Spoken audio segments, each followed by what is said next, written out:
Well, my goal today is to introduce you to something that you've probably not seen before. It's a product that I came up with and manufacture. I used to consult for machine shops and set up processes and put machines in, and I saw some pretty crazy practices. Anyway, your basic angle locking vise, the 6-inch vise, is 1.5 inches tall. The manufacturer doesn't sell jaws any taller than 2 inches tall. And the reason for that is safety. Okay? These holes on the casting are above center, and that produces a very small fulcrum for the leverage on the jaws. And so any force on top of an extended jaw will try to shear the bolt in this direction it's very weak in. So by making these jaw supports, you can take the force on here, and instead of having a lever that's right here, it's levering from here to there, and so you've got a fraction of the force. The TallJaws acid test right here is put your thumb here and try to hold this guy in position. You can't do it, okay? Put TallJaws back here. You can push the vise across with barely touching here, okay? It's not a linear function, so it's stronger than the human mind, than you'll quite anticipate how much of an improvement these make, okay? So here's a pair of TallJaws on a vise, okay? So here's the jaw support, and here's the low-carbon steel jaws that I sell along with them. They're drilled and tapped. They're accurately square. Everything was machined on a horizontal machining center, 3 sides at a time. It is accurately referenced as square and parallel, and they're all the same. They've been Blanchard ground front and back here. And these make for a machinable jaw that you can put slots in to hold parts and keep them from moving. The squaring bar makes setting up and squaring things pretty easy, because then you're going to get square to this side instead of maybe, on some stuff distorted here. You get a good reference point, so when you try to machine this, you know you're going to be perpendicular and have a good reference point for that. The additional height, these are the 3-inch ones. I also have 4-inch ones. So I really like these guys. So the additional height, whenever you've tried to hold something at an angle and machine it in the regular vise, okay, you run out of space pretty well, and it gets a little bit hinky, okay? So here you've got pretty good aspect ratio on the thing, even despite the fact that I've got this tooling underneath it. You can put holes in the jaws to put various parallels or bars across there. You can machine holes through that. I had to use these holes up here on this jaw as a rotating fixture for a part that had a hole pattern on it, and so I could index it from each hole and do the milling and keep the hole accurately perpendicular to the milling before I got my nice machines. Here's a pair of TallJaws right out of the box. This is kind of an old second set, so it's not really what I sell them. Anyway, there's the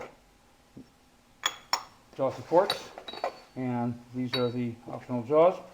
So with a pair of these jaw supports, they should last forever. Let's see, I've got 2 years of testing, and the original ones we did were not just 5/8, they were 7/16. The 7/16 was more than strong enough, but it looked wimpy, so we went with a little larger look and feel. These are 5/8 thick, so the 2 of them will take up 1.25 inches out of your jaw opening space. But all your existing tooling, all your existing jaws will fit right behind here, and then you'll get the benefits of having a jaw support, and you'll be able to machine faster and have less deflection and more rigidity. I've done tests where we clamp the piece up at the top of these guys, okay?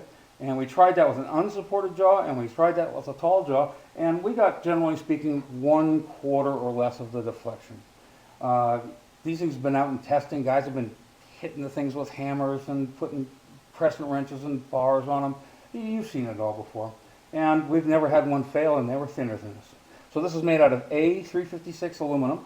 It's cast by a reputable aerospace foundry we use for some of our casting work.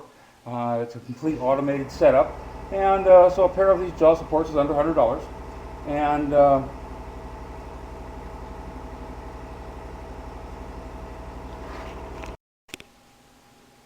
now I've been asked a number of times why I made these TallJaws in 2 pieces, okay? This is just a nice jaw that gets used along with it. It's got the squaring rails, and you can adapt it in a number of ways. But primarily the jaw support here, once you have a set of these things, you can put them with all of your existing tooler, whatever kind of jaws you've got, whatever you're already running, because most people have something that's a little taller than that 2 inches. And make it work better, as long as this 1.25 inches doesn't kill you. Pretty much, it takes this very small, I guess you would say fulcrum, this leverage point, and when pressure goes on here, it's trying to shear your bolts. It's trying to tear the bolt sideways, which is of course the weakness in a bolt. And this hole being above center was of course for the casting, to accommodate the hollow spot in the casting. And it actually works quite well until you get something taller. And most of us have to deal with parts that are taller than 2 inches, and there isn't really a good clamping product to work on those. So by working with the vise and by transferring the force to a fulcrum that's this long, instead of that little short guy that was in there, you come up with something that's pretty darn rigid. It's extremely rigid. It's more rigid than the eye will tell you. So, to recap, TallJaws, there's a jaw support system, these guys. You can purchase those without the master jaws. The master jaws are low carbon steel machinable. They've been blanched ground on both sides, and they have drilled and tapped holes. There's a 1/2 inch of good thread in each of these 1/4 inch holes, and they've been tapped so that they're work hardened, so that they're higher strength thread. Good manufacturing practice was used in this. They were machined on a horizontal machining center on a pallet where the faces were cut in on the machine before the machining was done, so they're about as square and parallel as can be. They're made of A356 aluminum that's been sand cast. I've made a complete automated casting setup, so they run on a rolling line and can be continuously cast just as fast as we use them. They're American made. They're made in an American foundry that does aerospace and has particularly good metallurgy and quality testing and a good product.